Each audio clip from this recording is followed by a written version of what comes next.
I wanted to talk about the bond markets, taking a look at TLT ETF, but I'm actually also getting involved in TBT ETF. For those of you who've been following me for any period of time, about 2-3 weeks ago, actually it was probably a little longer, when we saw the big surge in moves into the Treasury market, this pushed price up and interest rates down.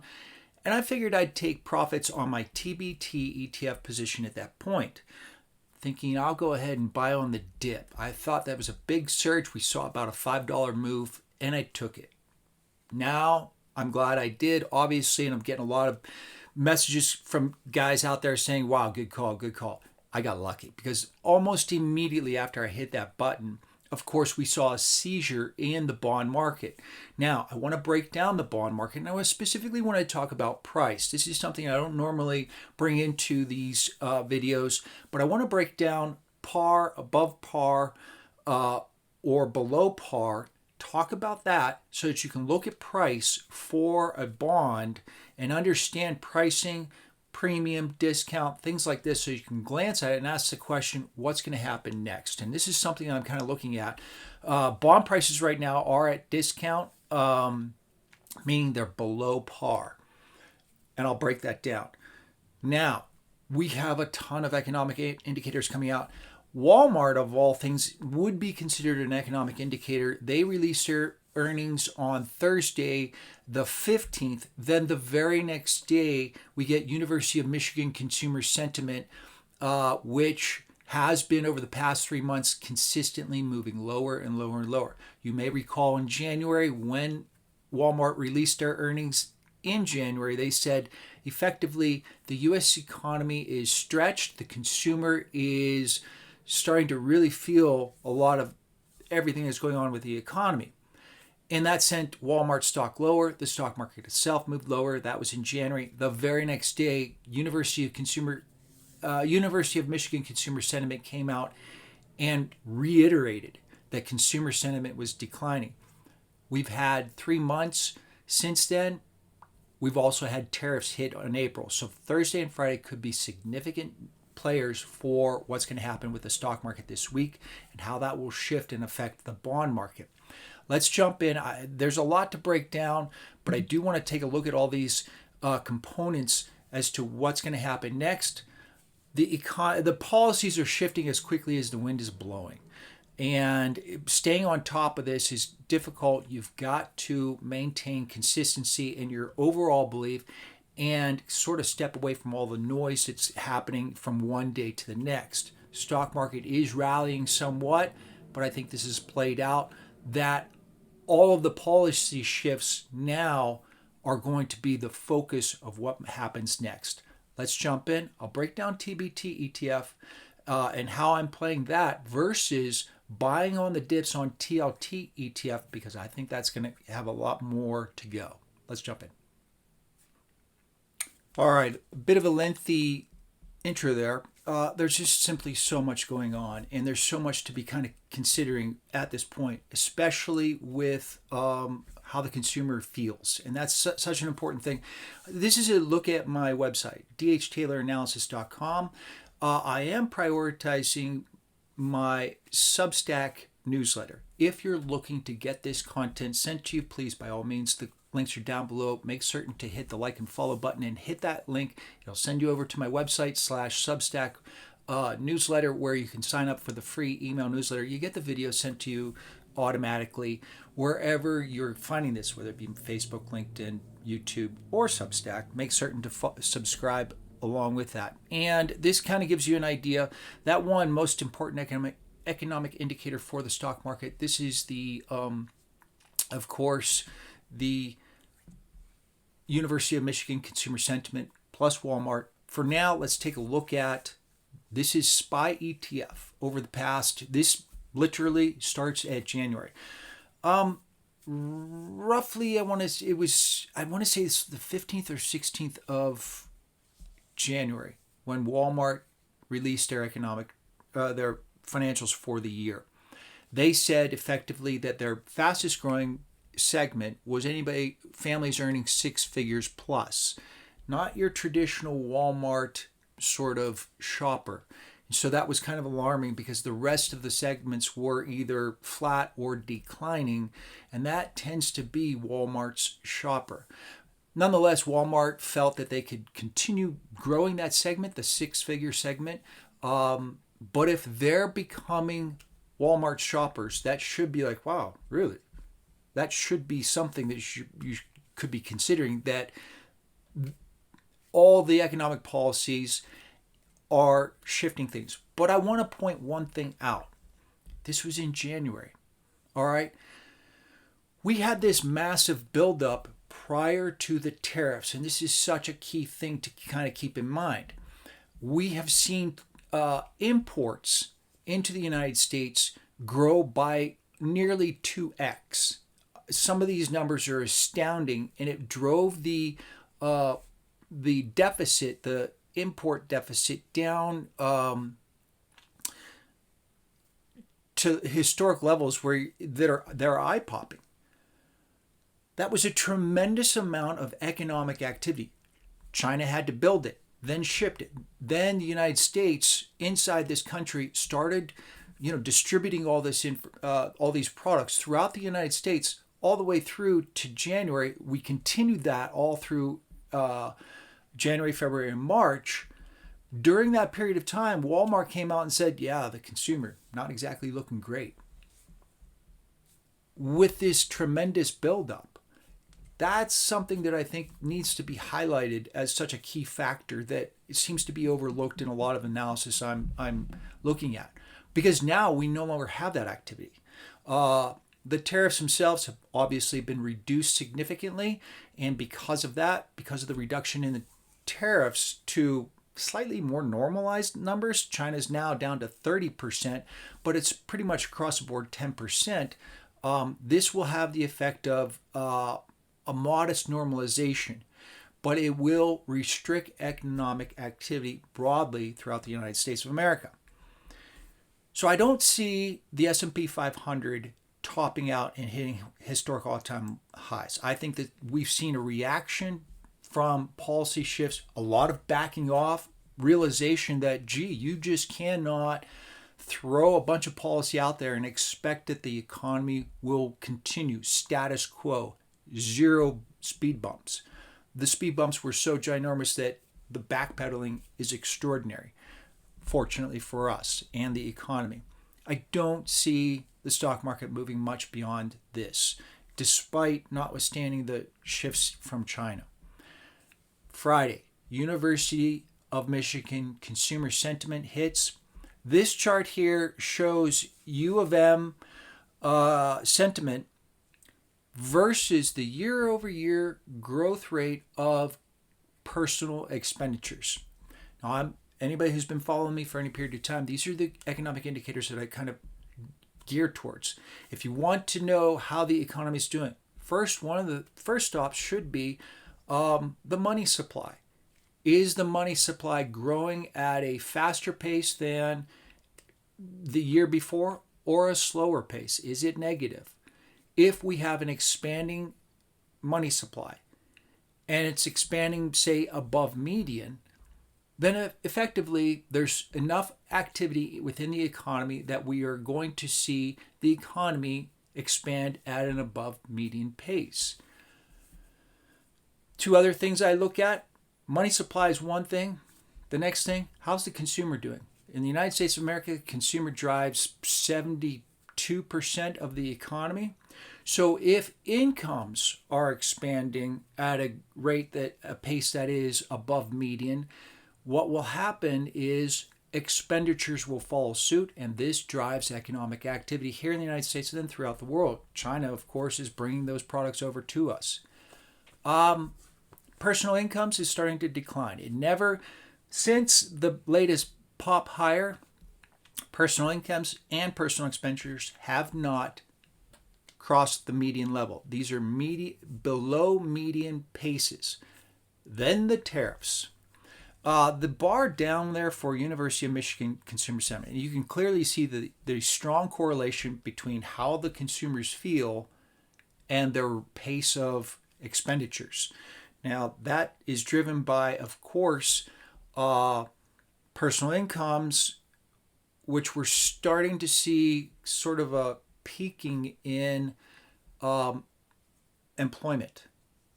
Keep an eye on Thursday mornings. We're looking at initial claims and continuing claims for unemployment insurance.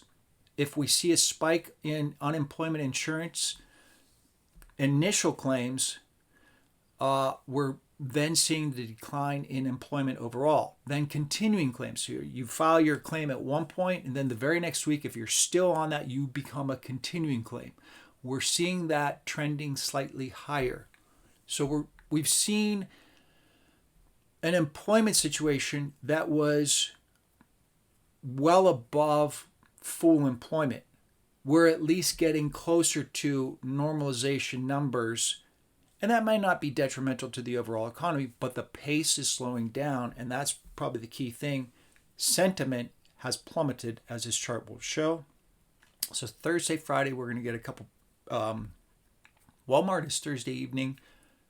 Thursday morning is initial claims, and Friday morning consumer sentiment. Keep an eye on those items. US 10-year Treasury price, 2022 present. Real quick, I don't want to turn this into a tutorial on something like this. Par, if you have $1,000 and you want to lend it to the United States of America, the par on that would be $1,000. You give the United States of America $1,000, and it's a 10-year Treasury. In 10 years, they will give you back $1,000. That is par. You will get an interest rate, let's call it 5%, because it's over, I think, 5 years. I think over 2 years, you get paid twice per year. So you'd get $25 in, say, June, and then $25 at the end of December, however it's structured, the dating, it's things like this. That 25 and 25 is your 5% annual interest for the 10 years. Par is 1,000. Sometimes price goes above par. This is trading at a premium. You may give the United States of America, say, $1,100, but at the end of 10 years, you're only going to get $1,000 back. You would still probably, in that particular scenario, still get 5%. But your actual investment rate is below that 5% because you paid more to get a 5% interest rate and then got less back. So that's above par or premium. Discount is below that $1,000 level. Par is $1,000. Let's say the Treasury is trading at $998, $997.5. So you're 2.5. So you would pay $975 for a $1,000 bond or note, Treasury note, since it's 10-year, and get $1,000 back at the end of your 10 years, and still get that 5%.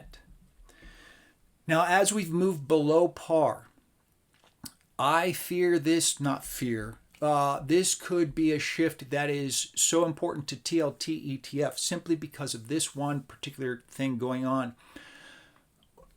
First, the federal government is currently running a $2 trillion deficit. That's about $500 billion every 6 months, $500 billion every 3 months, $2 trillion for the year of new debt that the Treasury has to sell off. All right, that's a lot of supply. And simultaneously to that, currently, the Treasury has this extraordinarily large refi they have to roll over of some $8 trillion. So you're looking at over $10 trillion in debt that the Treasury is either financing of new debt or rolling over. There's plenty of money out there.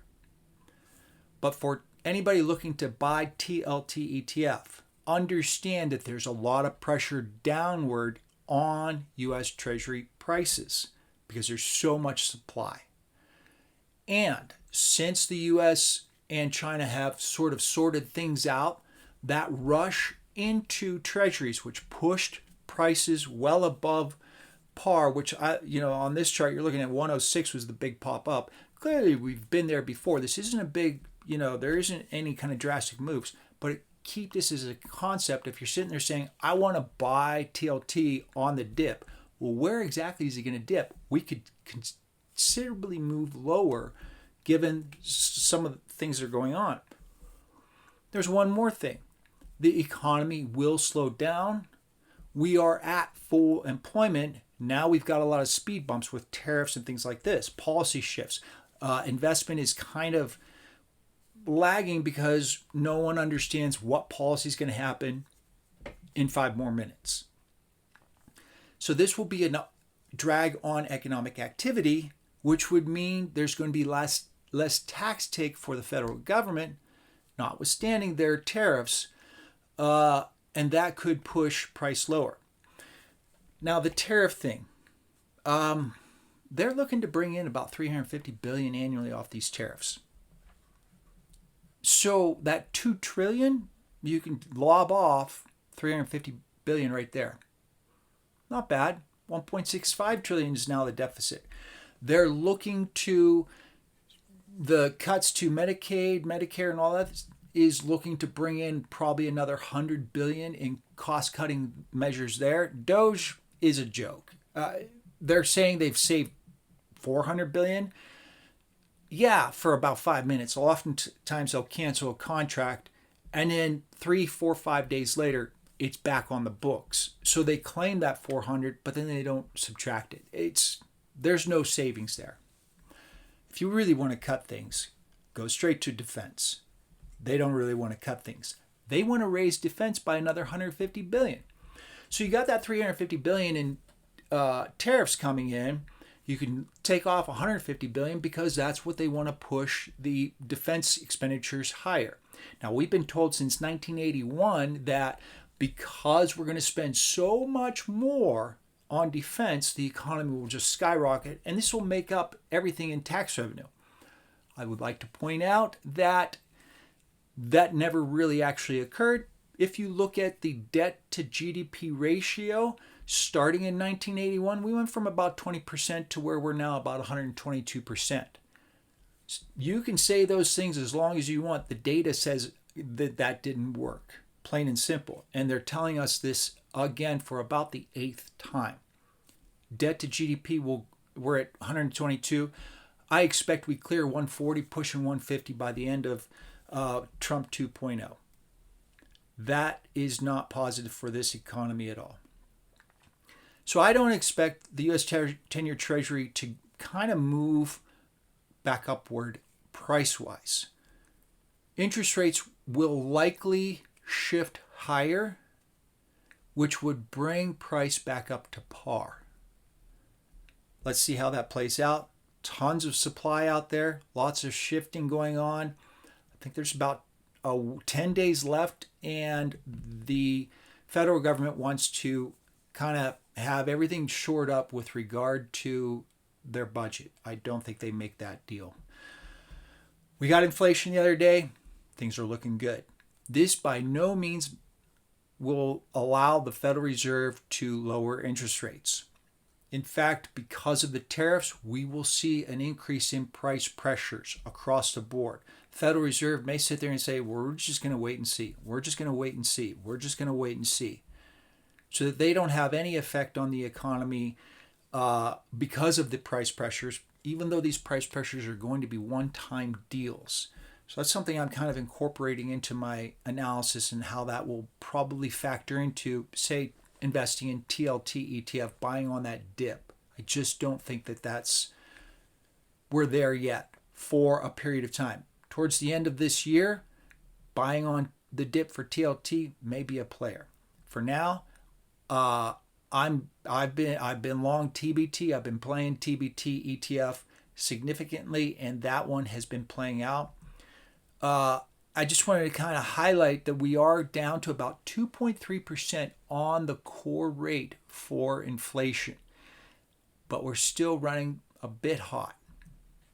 All right, what is affecting US Treasury yields right now? This is such a thing, important kind of encapsulations you need to keep in mind. The $2 trillion in deficit will continue to weigh on price for Treasury. As long as the Treasury has to issue this amount, there will be downward pressure. any movement we got out of the stock market into the treasuries to kind of save profits, that's now reversing. The stock market is recovering significantly. Almost, I think we're only off by about 4%, 4.5% from its all-time high. That's close. I think QQQ ETF is really the one that's kind of advancing the most.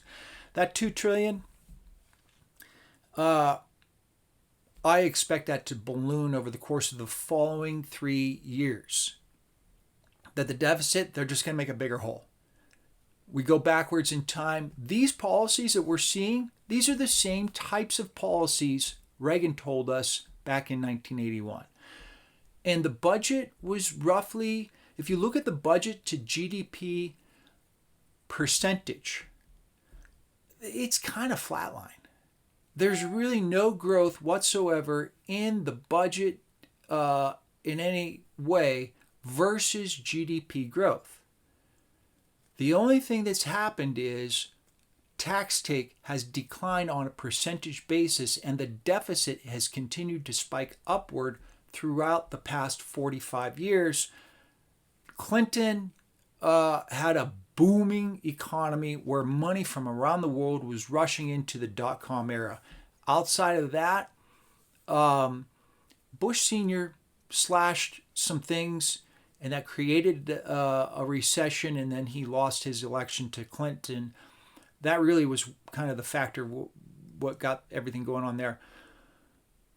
But the deficit continues to grow because the tax take continues to fall on a percentage basis. So all these tax cuts, that's just going to continue to elevate debt to GDP ratio. But they will tell you to your face, oh no, this economy is going to cook. They've been telling us that since 1981. And the only thing that's happened is the debt continues to grow and grow and grow. The 8 trillion refinance wall, as it's being dubbed. This is extraordinary. Normally, maybe 1 to 2.5 trillion is considered, wow, that's okay, we're going to refi some stuff going on here. 8 trillion, that's a number. But it doesn't seem to have any significant negative effects on price for refinancing. Something like 55% is 50 to 60% is due by the end of June. We're already towards the end of May. The second half has a smaller amount, but if the deficit kind of grows more, maybe there's some factors there. You need to keep this in mind if you're thinking about getting involved in TLT ETF. My big take on everything is it's all about the economy, and this is going to be driven by slower economic growth because of the tariffs. And this is probably going to be the kind of big thing. As tariffs affect overall economic activity, it's a frog in boiling water. The shock and awe is already over with. We saw the S&P 500 drop some 22.5% from peak to bottom February to mid-April. It was pretty decisive. From here, the big factors that I'm looking at are that slow grind lower. Where is the consumer? Well, at 10% across the board with a few areas at 30%, these factors are much more manageable than 145%. But it's still a drag on overall economic activity. Incomes are finite. And if the United States, consumers within the United States have to now shift 10% of their disposable income expenditures to merely taxation, there's a rationing mechanism there. They can no longer consume as much. So take a look at discretionary expenditures on a whole. Beyond rent, car payments, this, that. So economists look at discretionary income as this. You get your gross income. You pay taxes. Everything thereafter is discretionary. The stock market looks at discretionary slightly differently. They sit there and say, oh, getting on a plane to go to Florida to jump on a cruise line and eat at restaurants and all that stuff, the stock market considers that discretionary. Baby powder, diapers, macaroni and cheese. Those are staples. There's an entire segment of consumer staples. The thinking in the stock market is that staples will remain consistent, but they grow slower. That the discretionary income is, interestingly, where a lot of the growth is going to happen with regard to the big surge we just saw with the stock market moving higher. I look at that and say, oh, cool. That's a good diving board to jump off of, because at this point, that's the one segment that will see the lowest growth rates because consumers are now being taxed. They're not going to be able to go out to dinner. They're not going to be able to take those cruises as much. By a factor of, 10%. That's where these tariffs are really going to hit that discretionary segment more than anything else. And that's what I'm really kind of looking at, saying that's what I should be focusing on, how tariffs affect that segment more so than anything else. I actually think this economy will do okay considering tariffs. Certain segments, not as much. So while we've seen the big, huge surge in discretionary sector moving higher, I think that's a one-off at this point, and from here, it's all downhill. Broadly speaking, S&P 500, I see we struggle. I don't think we clear the high mark, the all-time highs, even though we're pretty close. Maybe we do, but there's no real factors out there that are going to be like, wow, okay, the economy's really going to start soaring beyond this point. I don't see that at all. Reality says a lot differently. But the stock market does continue to kind of rebound. So we'll see where the high point of that is. I am not looking to buy into TLT ETF until I see at least a moderation in overall GDP growth. We're moving off of about 2.5%. If we saw GDP growth hitting, say, 1% because of the tariffs, and we see interest rates pushing 5% on the 10, from that point forward, that's when I'm sitting there saying, now the Federal Reserve will likely move. And because of that, TLT ETF is nearing its bottom. Time to start picking that bottom with a ride much higher. I could see TLT ETF hitting, say, mid-70s, upper 70s. And that's such an important thing. And here's a look at TLT ETF, kind of breaking down this chart. That there seems to be some support right there around 84, and I think we blow through that. And if you look back in November 2023, October 2023, and this is when the Federal Reserve kind of gave us a signal, yeah, we think we're done. I didn't get back into TLT until May. It was actually April 24, rode that thing up, and then watched my profits erode. I can expect we could breach the low that you're looking here at TLT ETF. For me, that's something that I think is a very strong possibility. Tremendous amount of supply, slowing economy, meaning less tax, which means pressure on prices for the United States Treasury, and that could push things much lower. I continue to push into TBT ETF, and it's playing out just fine. I've got stops in. I don't expect any protecting profits. I don't expect any kind of long-term shifts that would all of a sudden trigger my stop losses at my slightly above my buy-in pricing. I don't expect that to actually happen. This, for those of you who don't know TBT ETF, this is the inverse. This pretty much tracks the US 10-year Treasury yield, 20 and 30. I always divert to the 10 because that's the benchmark. It's a good halfway point between the 2 and the 20 or 30. I can see TBT ETF breaching 40, 42, maybe 45 over a course of period of time. But for TLT ETF, I'll buy that dip probably not until way late in this year, early next year. The economy has slowed down considerably. The Federal Reserve finally steps in because they look at inflation and employment and say, time to go ahead and start lowering. And this is when the process begins of buying that dip on the TLT. Until then, still policy could shift as soon as I'm done recording this video. How do you invest in that atmosphere? Using options. Make certain down below links to my Substack. Get this email sent to you versus any of the other social media platforms. Like and follow those, of course, and you'll get this content regardless. And I also publish a lot of charts and things like this, kind of explaining ETFs broadly speaking versus economic indicators. We'll see you in the next video.